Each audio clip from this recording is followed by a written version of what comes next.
예, 문포론 그거 말씀드리겠습니다. 문포론은 그 사하라 마코토 씨의 유한함의 간자, 일본 고고학 일권, 거기에 나오는 문포론입니다. 그것도 역시 단서로 생각해 봅니다. 안내의 길이라고 할 수가 있습니다. 그런데 사하라 마코토 씨는 1932년생이고 2002년 가셨습니다. 독일어 학과 학번 나가셔가지고 교도대학 대학원 박사과정을 수료하셨습니다. 그리고 건립나라문화재연구소 거기 근무하다가 건립 지방에 있는 건립 역사민속 박물관으로 이동하시고 1997년부터 2001년까지 박물관 관장을 맡으셨습니다. 특히 돈탁의 그 연구로 아주 유명한 사람입니다. 고고학의 지식을 현대의 생활에 연결하여서 이해하기 쉬운 고고학, 쉬운 고고학을 좀 선정하셨습니다.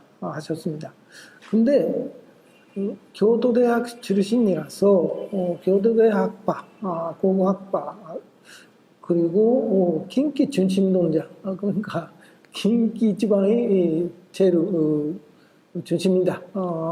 일본 역사에서 그런 식으로 여시대부터 그렇다고 하는 그런 경향이 있기 때문에 조금인지 경향성이 존재합니다. 먼저 문포론의 준비입니다. 고고 자료와 문포론이라는데 사하라 씨는 고고 자료에는 유일한 존재 자료와 복수 존재 자료가 존재하는 자료가 있으며 후제가 일반적이라고 합니다. 전순 자료, 일본말로는 덴세이지만 전순 자료도 있습니다만은 바로 그 자료가 압도적으로 많다고 그렇게 하십니다.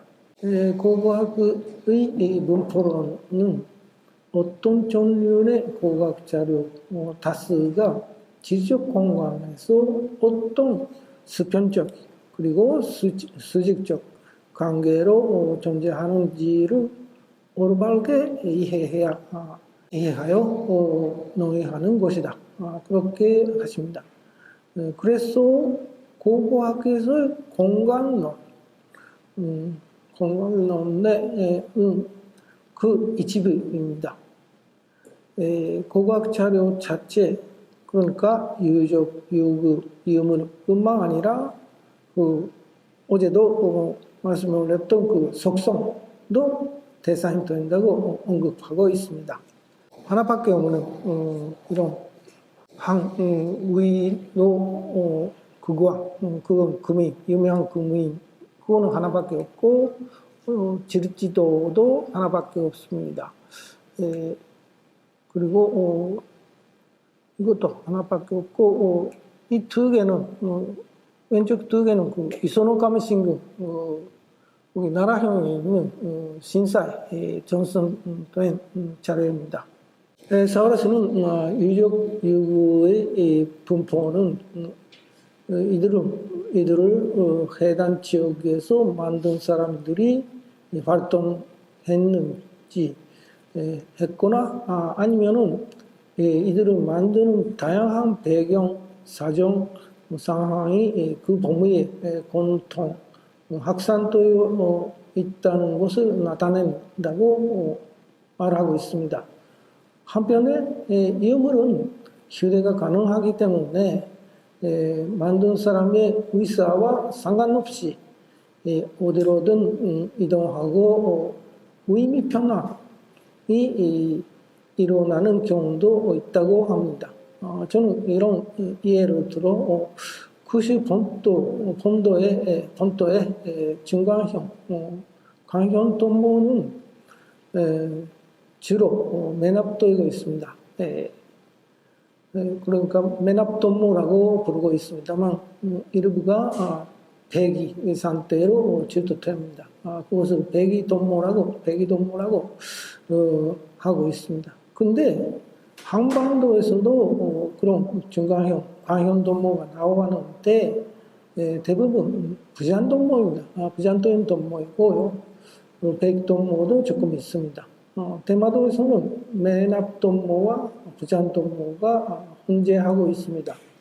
그러니까 원래는 매납하는 뭔가로 기원해가지고 매납하는 그런 제구인데 한국으로 오면은 그게 부장하는 그런 동무가 되었다는 이야기가 됩니다. 의미가 좀 달라졌다. 그런 식으로 그렇다고 생각하고 있습니다. 이거는 일본의 전동기의 변화를 제시한 것입니다. 북부구주에서는 세형 전동 무기는 중기 전반에 끝났고, 중기 후반에는 와제, 일본제의 북부구주에서 만들었던 그런 전세형 전동 무기가 성행합니다. 세형 전동 무기도 조금 만들고 있습니다. 전기 말에는 후기에 거쳐서, 전기 말에서 후기에 거쳐서, 전동 무기는 내형화, 제기화하고 무기로서의 기능을 산실한 그런 중대형이 됩니다. 더구나 중대형 동검은 거의 만들어지지 않는 채 사라집니다. 중대형, 대형 동가는 기본적으로 매납도에 그런 제기가 됩니다. 나중에서도 말씀 올리겠습니다만 수잔측묘의 부잔도에는 선스러운 기물은 처음에는 이러한 세형 전동무기인데요. 중기 후반이 되면은 그게 중국제 왕형 골, 중국경으로 변화합니다. 그리고 그 주제의 전동 발찌, 그리고 전동 다현동기 등이 됩니다. 그러니까 보시면 아시다시피 이렇게 세현동검도 세현동가도 차차 커지고 길어집니다.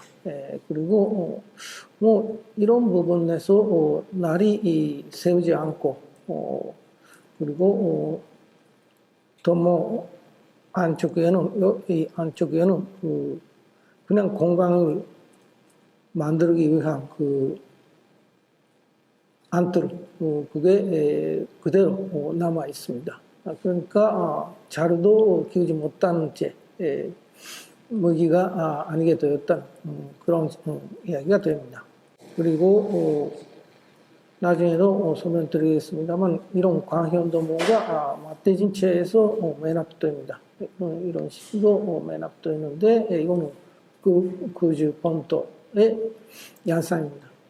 근데 한반도 남부에서는 부장품이 있지만 매납품은 없고 조금 배기품이 있다는 그런 상태입니다. 이렇게 대마도에서는 도노쿠비 유적에서 이렇게 속강 안에 2개 관현도모를 부장하고 있습니다. 요저번에 치아가 나왔으니까 이거는 매납이 아니고 부장이다. 그것은 확실합니다. 그리고 오른쪽은 김해 내돈리 19억 명인데 여기에 관현도모가 부장되어 있습니다.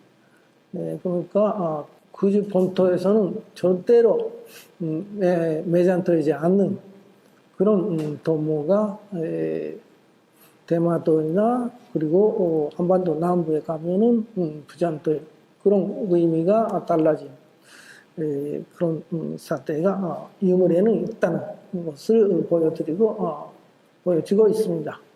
살아시는 고고 학자들이 고고 자료 이 연대가 시간과 위치관계, 공간을 항상 기본으로 하여 생각해야 한다고 말하고 있습니다. 네, 그리고 고각 자료의 위치관계에 대해서는 다뤄야 하는 것이 너무 많기 때문에 한 유족 내에서의 유무 분포, 한 유족 안의 유무 분포 등 이른바 고각 자료의 미시적인 그러한 위치 관계에 관한 논의를 생략한다고 합니다. 대신 큰 지적 공간, 유적보다 넓은 범위에서의 분포, 즉 고고 자료의 고시적 위치 관계를 다룬다고 언급하고 있습니다. 그러니까 유적보다 넓은 범위를 대상으로 하고 분포론을 한다는 이야기입니다. 그것은 지역 구조로까지 갈 수 있다고 저는 생각하고 있습니다. 자, 그러면은 미시적 위치 관계에는 유적 구조론이나 유구 구조론으로 들고 갔습니다. 두 번째는 공백의 무서움입니다. 사와라 씨는 고각 자료의 정확한 파악이 어렵다고 말하며 예를 들어 실제 있었던 그가 그나 이거는 고대 지방의 관건서인데 그리고 그 분사 고대 각국에 하나씩 배치된 사철입니다. 그 수와 현재 파악하고 있는 숫자 사이에는 현저한 차이가 있다는 것을 표시하고 있습니다. 표 1입니다. 여기 보시면 그거하고 극분사는 66인데 실제 지금 알려지고 있는 숫자는 그가는 19인데 극분사는 59개. 그러니까 현저한 차이가 있습니다. 그리고 그나는 587개 있는데 43개 밖에는 밝혀지지 않습니다. 이거는 사와라 씨가 논문 썼던 시기의 숫자입니다. 지금은 그것보다 늘어나고 있지만은 그래도 이렇게 10%가 그나는 안 되고 있고 극분사는 89%입니다. 고고학 자료는 전류에 따라서 파악 상황이 다른다는 것을 보여지고 있습니다. 그리고 고고 자료에는 원래 없었던 것과 현재 없게 보이는 것이 있으며 문법 도상의 공백은 현재 없음의 일본 내일이면 시제가 될 가능성, 공백의 무서움이 있다고 설명합니다. 저는 문프론에서는 공백의 물음표 그리고 공백 감담부가 있는 그런 그 세 개 자리를 고해야 한다고 생각하고 있습니다. 우리는 이런 제일 그림 그거 보면은 그런 그림이 제시되면은 A하고 B의 그 집합을 쉽게 인식할 수가 있습니다. 그것은 A군, B군 각각의 작은 왕 그 집단만으로 인식하는 것은 아닙니다. A군, B군의 집합을 나누는 공백 그리고 각 군의 작은 소원 사이에 있는 공백들하고 A, B의 공백 사이 이쪽이 너무 크다고 할 수가 있습니다. 사이의 공백보다 넓은 공백이 A, B 사이에 존재하기 때문입니다. 실제는 부재에 의해 지탱되고 있습니다. 여기에 공백이 있기 때문에 우리는 A하고 B를 그 하나의 집합으로 각각 인식할 수가 있다는 이야기입니다. 공백 부분 확인의 중요성 제2 그림을 보시면 명확합니다. 제2 그림의 경우 조사 구역 내 작은 소 원들만으로는 이것만으로 한 그룹, 1군을 형성한다고는 누구나 말할 수 없습니다. 왜냐하면 이것을 그런 집합을 보장하는 그러한 공백이 아직 드러나지 않고 있기 때문에 이 주위에 있는 공백은 단히 조사하고 있지 않기 때문에 지금 공백으로 보이는데 여기도 조사하면은 나올 수 있으니까 이것만으로 소원의 집합이 있다는 것은 할 수가 없습니다. 그런 것을 저는 지금은 공백이지만 발굴을 하면 조사하면 공백이 아닌 것 그런 것을 공백 물음표라고 하고 있습니다. 공백의 증명 어렵습니다. 예를 들어 제3 그림에서 대상 구역이 있고 그 일부 바로 여기만 조사하고 나서 그 구역이 원래 공백이었다 하더라도 그 결과로 이 결과만 가지고서 전체가 공백이다. 그럴 수는 없습니다. 왜냐하면 조사하고 있지 않은 이 부분은 여전히 그 공백 물음표이기 때문입니다. 그래서 아주 어렵습니다. 그리고 앞에서 언급한 공백은 다른 사람들을 간주하기 위한 공백이었으며 본질적으로 특별한 의미는 없는 것입니다. 그에 반해 공백 감담부 느낌표는 그 자체로 특별한 의미를 가지는 경우입니다. 제4 그림 보시면은 주위에 있는 공백은 이 집합을 보장하는 그러한 공백인데 이거는 의미가 없습니다만은 그 내에 있는 공백은 지구가 돌아갈 수 있는데도 돌아갈 수 없는 그런 자리가 되고 아마 관장 이것을 수열지고지라고 하면은 여기는 관장이라고 생각됩니다. 아무것도 없으니까 아무 의미는 없다는 것은 아닙니다. 그거는 초등학교, 중학교, 고등학교 가시면은 학교에는 반드시 그런 교정이 있지 않습니까? 아무것도 없는. 그게 없으면 학교가 아닌데요. 그렇죠? 그런 교정이 있어야 학교가 성립한다. 그러니까 그런 공백지는 반드시 필요합니다. 그만큼 공백은 중요하고요. 공백은 3가지 종류가 있다는 것을 말씀을 올렸습니다. 그래서 고고학에서 공간론을 구축할 때 공백 현상 확정이 중요합니다. 현재 일본의 발굴에서는 실제 했던 유물의 검출 수습에 주점을 두고 있습니다. 그런데 질환론 그리고 지연론을 지향하기 위해서는 공백을 확정하기 위한 발굴이 좀 필요하다고 생각하고 있습니다. 아무것도 없는 것을 확인하는 그런 발굴이 필요하다고 저는 생각하고 있습니다. 그리고 실은 시간론, 편년에서도 공백이 중요합니다. 몬테네스는 그것을 잘 알고 있었어요. 그러니까 이 변년표 보세요.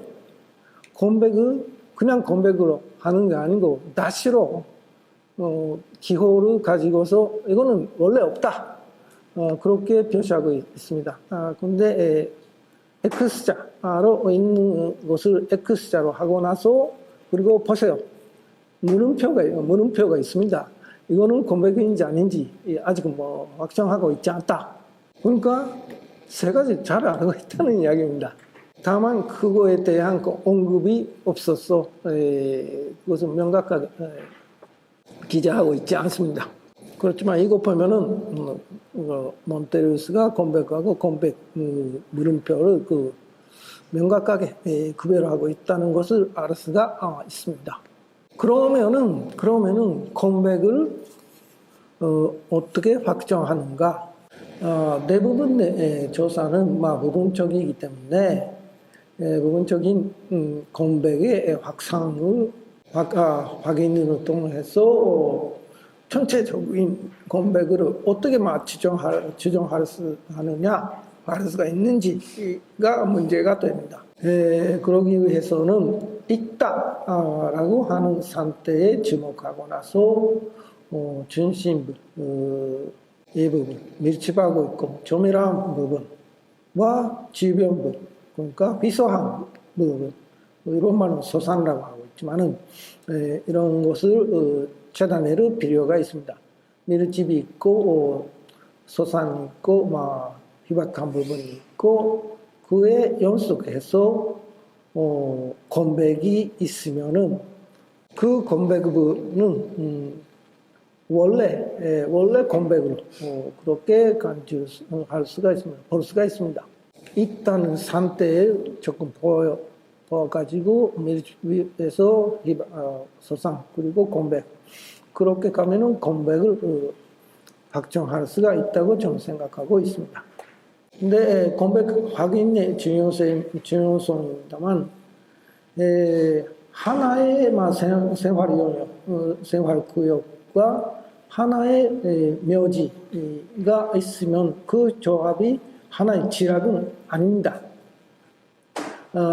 예를 들면은 사각형 도서시에 유비유적군이라는 유적군이 있는데요. 그 내부 유적 하나하나는 이런 유비 본청 유적인데 생활의 요구가 있고 여기에는 분묘군이 있습니다. 그래서 이것만 가지고 하나의 마을이라고는 하기 쉬운데 그렇지는 않습니다. 왜냐하면은 여기에 몇 개 그러한 유적들이 근치포해 가지고 다른 근치포하고 거기에 고단한 컴백지가 있어 가지고 이게 합해서 하나의 지락이라고 할 수가 있습니다. 각 유적 사이의 컴백보다 다른 유적군과의 컴백이 더 높고 따라서 유비 유적군 하나의 집단 지락이라고 할 수가 있습니다. 그렇기 때문에 컴백 확인이 얼마나 중요한지가 알 수가 있습니다. 진짜 실제 후쿠오카형 가스가시 스구 유적군에서는 그 방문민을 결정하는 컴백 부분이 이런 유적군 바깥쪽에 법 200m에서 300m로 둘러싸고 있습니다. 이렇게 확인된 스구 유적군의 넓이는 약 300만 평방미터에 달합니다. 이게 하나의 지락이다. 그렇게 됩니다. 그리고 사와라시는 있다에 입각한 안심할 수 있는 문포론 새로운 자료가 몇 배로 증가하더라도 안전적이라고 합니다. 예를 들어 일본 돈탁의 문포는 다른 지역에서 돈탁, 고부집이나 돈탁이 나왔다 하더라도近畿 지역을 중심으로 한다는 그런 점은 흔들리지 않는다. 그렇게 이야기하고 있습니다.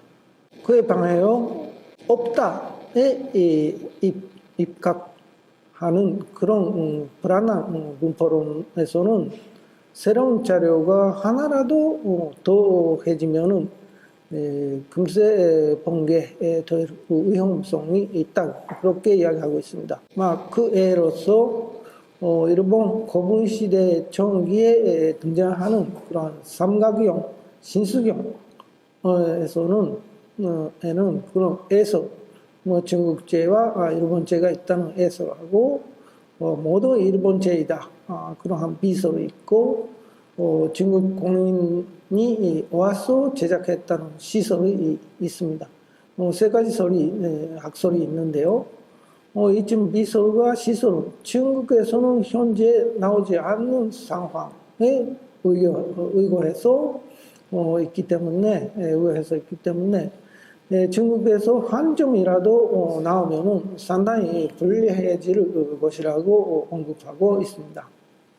1970년대까지 이 돈탁은 긴기 지역을 중심으로 분포하고 있었습니다. 근데 1981년에 사가현 도서시 야스나가타 유적에서 돈탁 고프집이 발굴되었고, 이어서 후쿠오카시 아코노우라 유적에서도 주도되어 돈탁 문화권의 존재 여부가 문제가 되었습니다. 그렇지만은 구주에서 발굴된 돈탁 고프집은 모두 후쿠다현 이러한 돈탁입니다. 후쿠다현 돈탁에 속합니다. 제품은 구주 및 중국 지역 서부에 분포하여 긴기 지역에는 파급되지 못하였기 때문에 돈탁이 긴기를 중심으로 분포하는 점은 변함없습니다.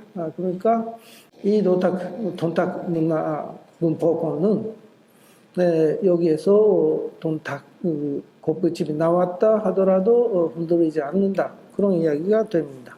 최근에 발견된 전 중국질도 삼각형 신수경 이겁니다. 아직 검토가 필요합니다만은 삼각형 신수경에는 중국제 작품도 있어 향후 중국에서 발굴될 가능성이 제기되었다고 할 수가 있습니다. 이것 자체는 골통품이라서 다시 한번 좀 검토가 필요하지만은 중국에서 나왔다면은 앞으로 나올 기회도 있지 않을까, 그런 이야기가 나오고 있습니다. 사하라시는 일반적으로 고고 자료가 풍부하게 있다는 것에 의존하는 농민은 안정적이고 없다는 현상에 기댄 농민은 불안하다고 말하고 있습니다. 그런데 동시에 우리는 무의 존재도 항상 근거에 포함되어야 한다고 생각합니다. 인간은 무하고 유의 관계성, 그 속에서 각각의 사고를 해야 합니다. 거듭 말하자면 공백의 확정의 고고학에서는 중요합니다. 다시 한번 말씀을 올립니다. 무의 증명 어렵지만 그거 확정해가지고 있다는 것하고 없다는 것을 대조시켜서 이야기를 해야 된다는 것입니다. 사하라시도 기술했듯이 지금의 분포 상황이나 수에는 많은 누가림이 있고 함정도 숨어 있습니다. 이 무서움을 알고 극복하여 올바른 농의에 이루는 것이 중요하다고 생각됩니다. 없다는 것도 농고 이름으로 해야 되지 않겠느냐, 좀 그렇게 생각하고 있습니다. 다음은 시간 좌표와의 관계입니다. 사하라시는 하나의 분포도의 고고 자료가 어떻게 분포하는지와 함께 시간 내 변화에 따른 분포의 변화를 동시에 보여주는 것은 불가능하지는 않지만은 어렵고 노력할수록 이해하기 어려워진다고 말했습니다. 그 외로 어떤 지역의 유적의 분포도를 예로 들었습니다. 이런 기술이 있습니다. 가마쿠라 시대, 무로마치 시대, 아즈치, 모모야마 시대, 에도 시대 등의 네 시대를 하나의 도면에 같은 기호로 나타내면 그 지역의 성이 어떤 위치에 어떻게 분포하는지 보여주는 데 그친다. 네 종류의 기호로 표시하면은 한 시대의 성을 눈으로 쫓을 때 다른 세 종류의 기호는 방해가 된다. 각 시대마다 사장, 3의 분포도를 만들면은 각 시대의 분포와 발전은 일목요연하게 변형된다. 과연 그럴까요? 이 부분 과연 그럴까? 사천리의 기호를 비교 공동하는 눈을 우리는 가지고 있죠. 오히려 대사로 하는 기호를 다른 기호가 두드러지게 하는 경우도 있지 않을까요? 특히 걸어 인쇄의 경우는 그렇게 될 것 같습니다. 되겠다고 저는 생각하고 있습니다. 우리는 기호의 관계성을 통해서 사물을 이해할 것입니다. 아마 실험적으로 다음에 작성해보면 다음과 같습니다. 한번 작성해 보았습니다. 세 종류의 기호가 나타나는 시대별 내장의 경우입니다. 1은 가마쿠라 시대, 2는 그 다음에 무로마치 시대, 3은 아즈치 모모야마 시대, 네 번째는 에도 시대 순서로 변경하고 가정했습니다. 각각 종류는 각각의 성의 위치 관계는 명확하지만은 어느 정도 각각군이 진복되어 되고 어느 정도 새로운 공간으로 가졌는지, 다시 말하면 연속적인 변화성이나 상호 관계성을 읽을 수 없을 것 같습니다. 아주 어렵습니다. 1에서 2하고 3하고 4. 그 관계성은 우리가 머릿속에서 합쳐서 만들어야 되기 때문에 좀 어렵지 않습니까? 그러니까 이렇게 하면 말이죠. 색과 기호를 바꾸어서 하나의 그림에 하면 1이 여기 있고 2는 여기 있고 3은 여기 있고 3은 그 삼각, 그러니까 1은 반색, 노란색 원형이고 2는 백색 사각형이고 그리고 3은 적색 삼각이고 그리고 녹색, 그렇게 변화하는데, 이렇게 있었다가 이렇게 이동해가지고 이렇게 다시 이동해서 이쪽으로 아래쪽으로 갔다는 그런 것을 저는 일목요연하다고 생각됩니다. 이렇게 하면 어떻게 변화하는지를 좀 다시 우리가 내 안에서 겹쳐서 좀 봐야 되지 않겠습니까? 왜 그렇게 되는가 하면은 이거는 예입니다만, 야요시대 전동기의 분포도에서는 야요시대 후기로 이 분포도에서는 야요시대 전동기 분포도 후기에 한정하고 나서 증광형, 광현동모, 그리고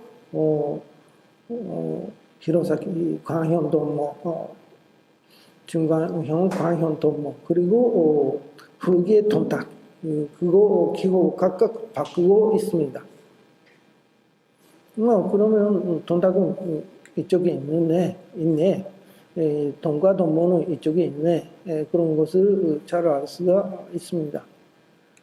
평형동공은 여기에 있는 것을 알 수가 있습니다. 색깔을 좀 달라지게 하면 또 명확하게 나올 겁니다. 그에 비해요, 사와라시는 이시게 나무미치가 작성하는 동아시아의 반단도 속도 분포도, 여기 도면 이름입니다.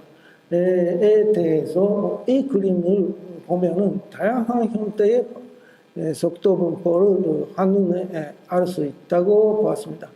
그러나 보는 그런 사람들은 같은 형태의 그 속도를 눈으로 따라가면서 이것이 시간축을 제한 그러한 도면임을 잊어버린다고 말하였습니다. 각 시기에 왜 그렇게 되는가 하면은 각 시기에 여러 종류의 의미를 하나의 도면으로 나타나면은 그 시간의 경과를 있는 것입니다. 왜 그렇게 되는가 하면은 고고 자료는 시간, 공간, 그리고 폼, 전류, 그 기능축, 즉 세 축으로 구성된 3차원적인 존재입니다. 근데 인간은 3차원을 그대로 이해할 수 없어요. 그거 이해하려고 하면은 차원을 하나 줄인 2차원으로 이해해야 돼. 만들어야, 그런 도면을 만들어야 이해할 수가 있습니다. 실추도가 그렇습니다.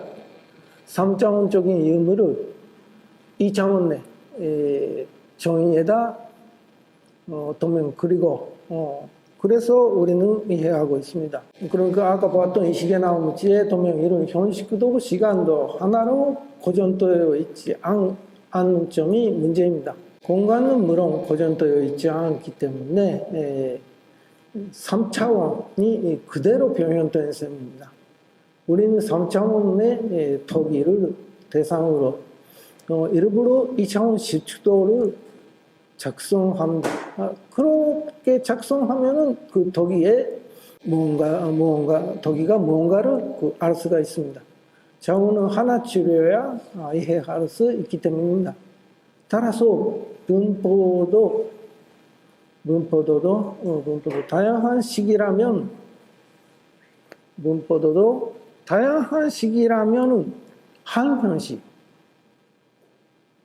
한 타입, 한 형식, 하나의 종류. 그리고 다양한 그 종류라면, 기종이라면은, 시기를 한정해가지고 한 시기에 양상. 그렇게 만들어야 됩니다. 그렇게 해야 사람들은 이해할 수가 있습니다. 앞에서의 문포도는 성이라는 하나의 종류, 폼으로 한정되어 있기 때문에 다른 시기의 성이 있다 하더라도 이해할 수 있습니다. 그리고 아까 보셨던 야열시대 청동기 그림은 문포도는 시간은 크기로 한정되었기 때문에 여러 형식이 있다 하더라도 이해할 수 있는 것입니다. 문포도 만들 때는 폼, 기정이나 시기를 어느 쪽으로 이라든지 하나로 한정해야 됩니다. 그렇게 하면은 우리가 이해할 수 있는 뭔가 의미가 있는 문포도가 된다. 그렇게 저는 생각하고 있습니다. 다음은 지면표 작성하기입니다. 사라시는 고고학자들이 이 문포를 논하는 동기 중 하나로 특정 범위의 문포나 고고 자료의 비의 문포 범위의 차이와 같은 그러한 감각적인 이해를 가지고 있다고 언급합니다. 그러나 감각적인 논의는 크게 포괄적이므로 객관적인 논의로 높이려면은 고고 자료 지면표가 필요하다고 합니다. 좋은 문포도는 좋은 지면표를 만들어내며 그에 기초한 문포론의 내용도 기대할 수 있다고 설명하고 있습니다. 좋은 문포도는 좋은 지면표가 만들어낸다. 그렇죠.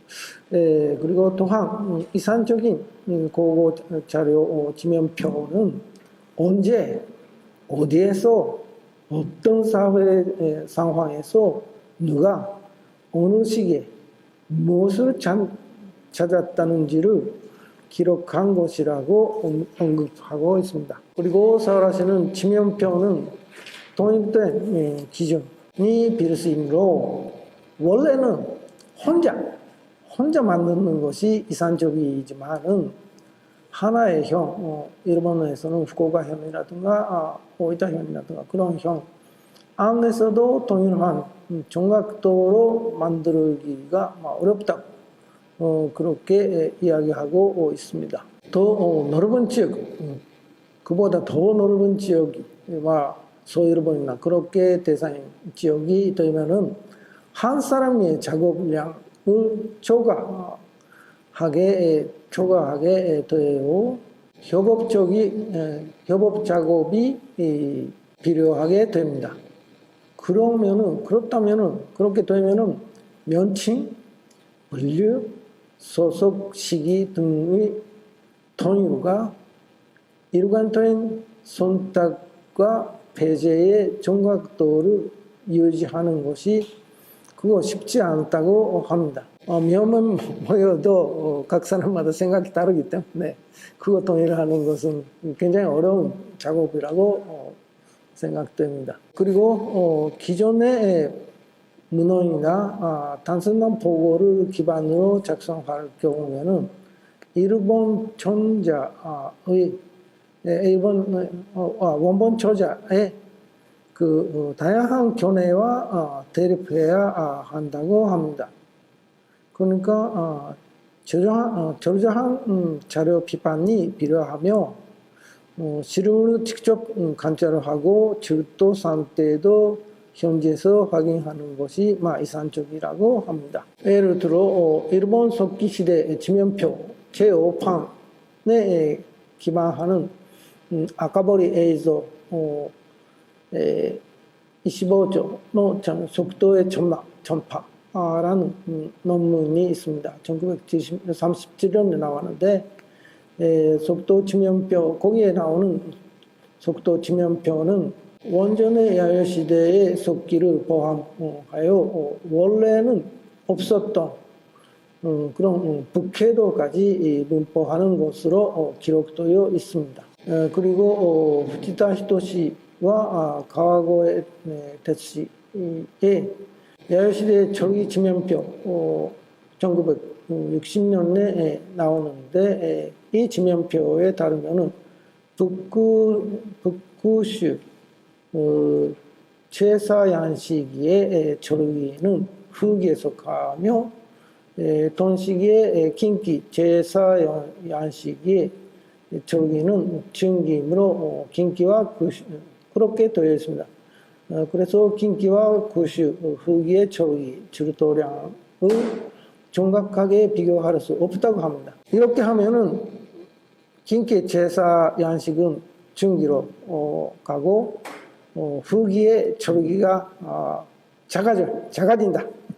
긴기의 조르기 바르그루스가 적어져서 부당하게 낮아진다는 것입니다. 그런데 현재는 덕이안식이 병행 관계를 보면은 긴기에서의 제사양식이라고 하고 있는 덕이들은 전부 다 그주의 중기에 해당하는 그런 식입니다. 그러니까 이거 비교는 문제 없다. 북그주 제사양식하고 제오양식은 긴기의 제오양식하고 비교해서 나오는 절기하고 비교하더라도 문제 없다. 그렇게 되어 있습니다. 사라시는 긴기 지방에서 후기에 절기가 많이 있는 것을 바람직하게 생각하고 있기 때문에 바람직하다고 생각하고 있기 때문에 이런 문장이 나왔습니다. 그리고 신규 지명의 대조 그것도 중요합니다. 지명표 작성에서는 상당히 억지스러운 통일과 단정을 강요한다고 이야기하고 있습니다. 다음은 분포도 작성하기입니다. 작성한 지면표를 기반으로 분포도를 작성하는 방법에는 몇 가지가 있습니다. 하나는 각각의 지점을 하나씩 찍는 방법.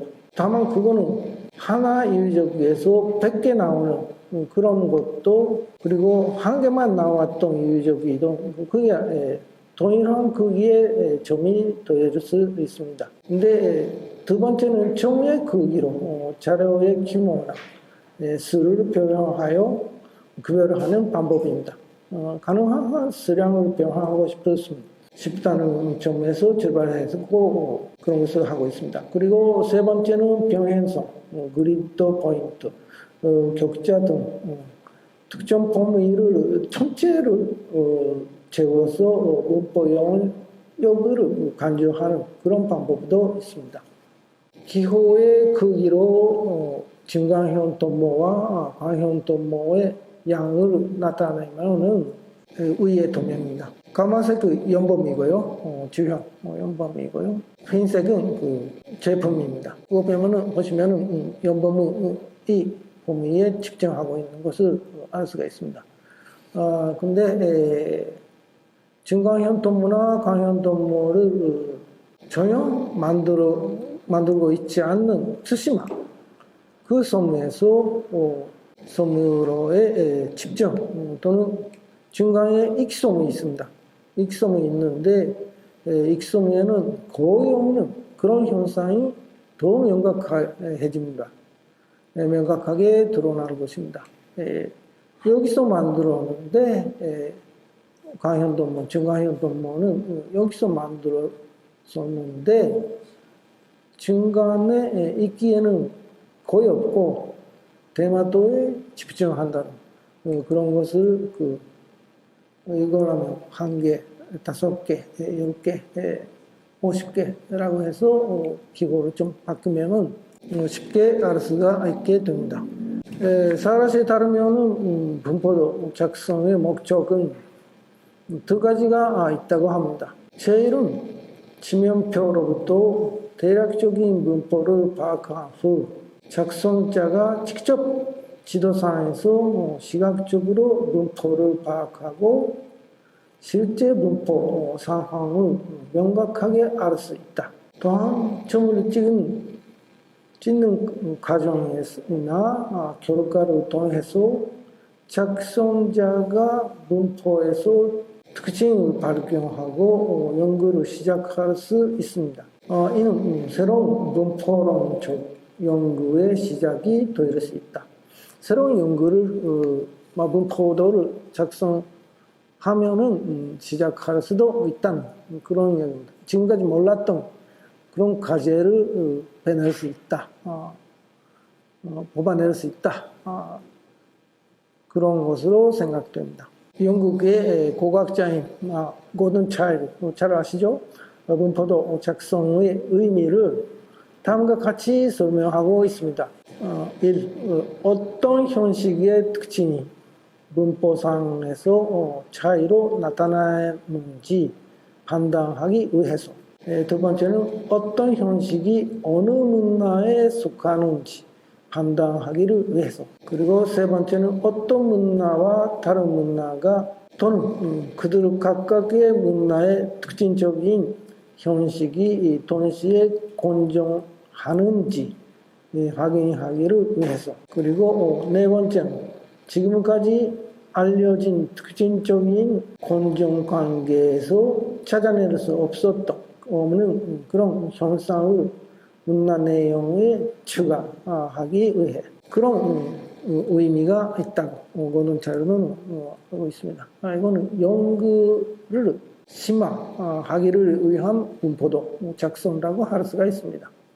제 목적은 그와 달리 자신이 제시하는 문포론을 다른 사람에게 이해시키고 설득하기를 위해서입니다. 상대방을 설득한다는 이야기입니다. 이 목적에 다른 사람들을 설득하는 그럴 때도 문포도는 아주 유효하다는 이야기입니다.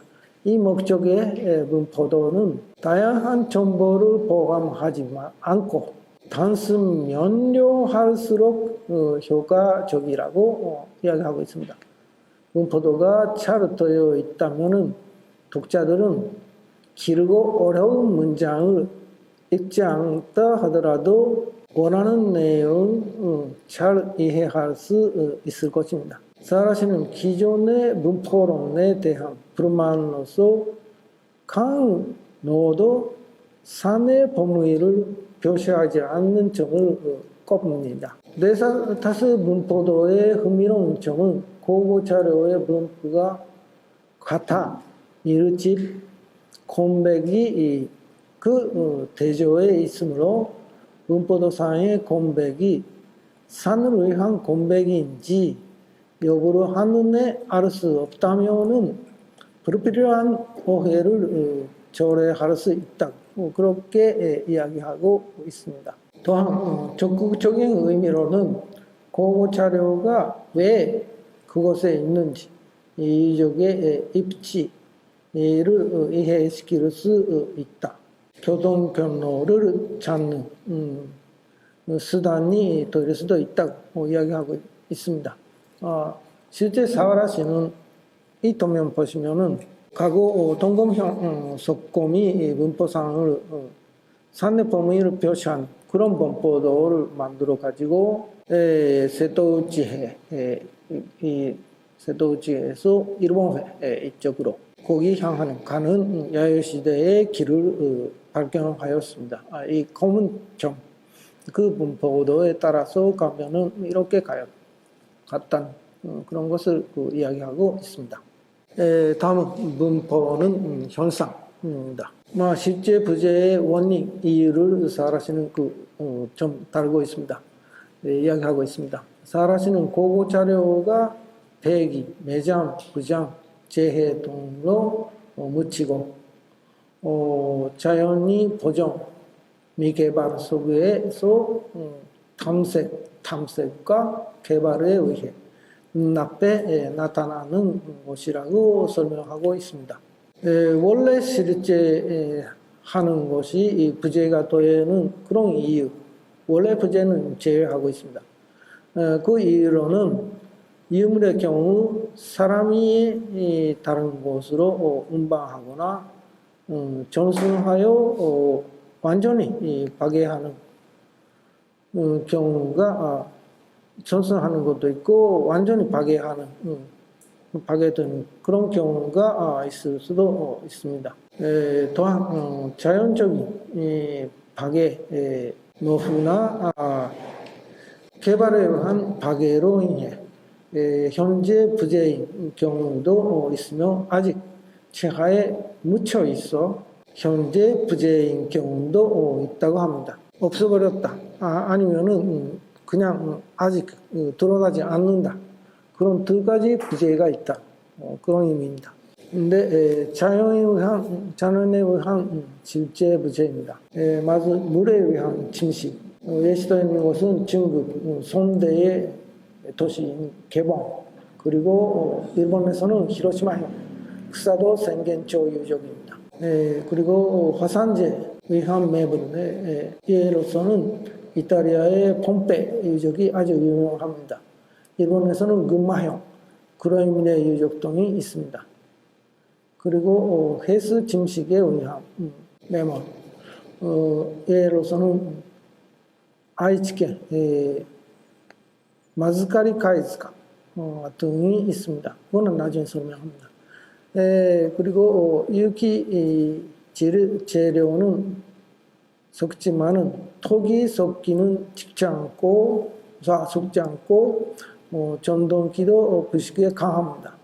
녹기, 섞기, 전동기는 출도량이 그대로 당시의 양을 나타내므로 부분적인 조사 결과로 전체를 추정할 수 있다고 생각됩니다. 이건 흑사도 생겐초 유적입니다. 히로시마에 있는 아시다가청 그 안에 있습니다. 현재 히로시마 후쿠야마시에 있던 가마쿠라 시대부터 무로마치 시대의 도시입니다. 네 기본 지락인데요. 아시다강 하구 도시로 발전하였습니다. 근데 아시다강은 개수 권사로 수로가 바뀌었습니다. 그래서 강 아래에 매몰되었던 그런 유적입니다. 그것을 일부 남아있는 것을 발굴하고 있습니다. 그 다음에 조문시대입니다. 그 한랭기에는 해수대적으로 육지가 아마 확장됩니다. 그리고 온난기에는 해수 침식으로 육지가 좁아집니다. 한량기 해수 대적기의 연안 지역의 배청은 현재는 해저에 가라앉아 있습니다. 이들 배청까지 연구하지 않으면 조문시대, 특히 저기의 전반적인 모습을 이해할 수는 없다고 생각됩니다. 한랭기에 이런 연안에서 만들어진 배청은 온난기가 되면 해저에 머물렀습니다. 그런데 아마 있을 겁니다.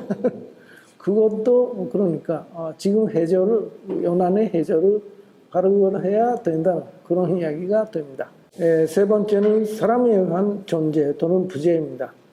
사라시는 가치가 낮은 유물, 그러니까 독이 섞기 등과 가치가 높은 유물, 금속기나 악수류 등 지급이 다르며, 특히 금속기는 재활용되어 모습이 변할 수 있다고 언급하였습니다. 그 예로서 일본의 각 시대별 갑옷과 도구의 현재 존재하는 수를 들을 수 있다고 해서 표 2를 만들었습니다. 이거는 유정하고 있는 갑주의 숫자인데 시대 연수를 계산해 가지고 고문시대부터 에도시대까지 각 시대별 숫자를 얻었는데, 가장 짧은 나라시대 74년에 환상하여 비교하면은 14년당 갑주의 수가 고분시대는 197, 나라시대는 4개, 병원시대는 6개, 가마쿠라시대는 35개, 오로마시대는 285개, 에도시대는 2792개, 그렇게 됩니다. 그러니까 나라시대와 해안시대가 매우 적다는 것을 이 표에서 알 수가 있습니다. 그러나 나라시대의 문헌에서는 많은 갑옷이 존재합니다.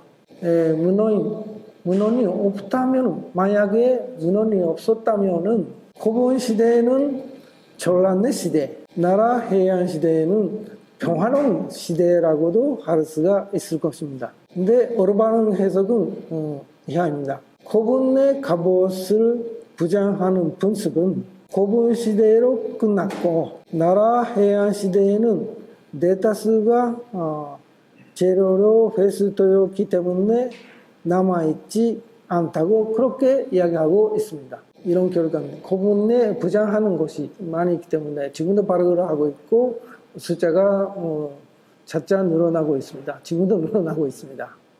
다음 유적의 종류와 문법 차이입니다. H.J. 에가스는 역시 독일 사람인데, 사람과 그 장소의 지급에 따라 유물에 남아있는 방식에 차이가 있다고 지적하고 있습니다. 그에 따르면 분묘의 유물은 명확한 이유로 인한 적극적인 선택이라고 하고 있습니다. 맨 앞던 유물은 불명확한 이유로 인한 적극적인 선택, 그리고 칠학의 유물은 명확한 이유로 인한 소극적인 선택, 그렇게 이야기하고 있습니다. 분묘와 맨 앞 유적은 당시 사람들이 의식적으로 선택했다는 것입니다. 그리고 칠학 유적에서 떠날 때나 적이 약탈을 하지 않을 때 남긴 것이다, 그렇게 이야기하고 있습니다. 그래서 같은 종류의 유물이라도 유적이나 유구가 다르면은 문법 상황이 다를 수 있다고 생각하고 있습니다. 실제 야요시대 전반기의 반달토르카리나 도르토끼는 거의 부jan되지 않습니다. 제가 알고 있는 이 속도 부jan 얘는 여기 야요시대 분묘는 구리야마 유적이라는 유적이 있고 거기서 중기 후반에 사호온간에는 저는 모릅니다.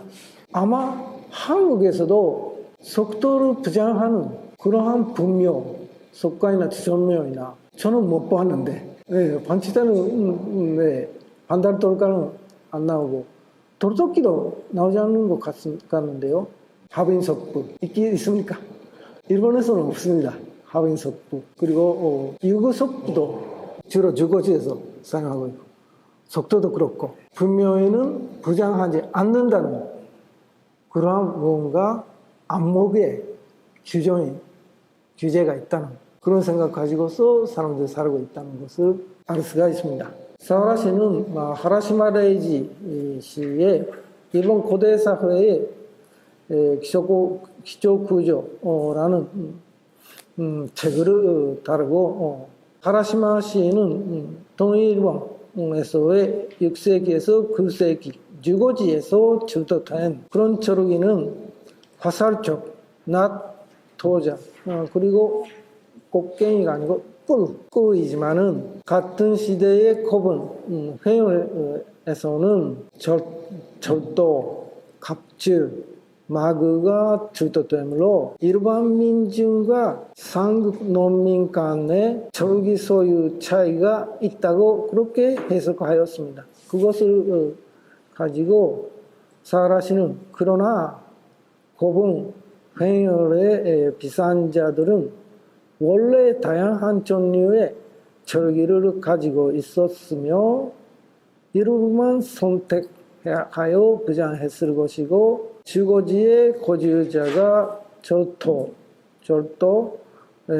갑주, 마구를 가지고 있었다면은 이주할 때 가져갔을 것이다 라고 이야기하고 있습니다. 지락은 지락길, 분묘는 분묘길로 비교해야 한다는 이야기가 됩니다. 그리고 금마형, 가나에즈카 히가시 유적에서는 화산재 재해가 있었는데 화산이 폭발해가지고 화산재가 와가지고 많이 와가지고 그래서 사람이 그것을 진화하려고 갑주를 입고 기도하는데 아직 못다 그냥 죽었던 그런 인골이 바로 그때였습니다. 그러니까 그것은 마을에서도 갑주가 있었다는 이야기가 됩니다. 네, 절제 갑주. 그러니까 회열식 석질이나 회열이 부jan되는 갑주가 주거지근을 지금 발악을 하면은 그런 것을 다 가져가기 때문에 없게 보입니다만은 실제는 주거근에서도 그런 것을 가지고 있었다.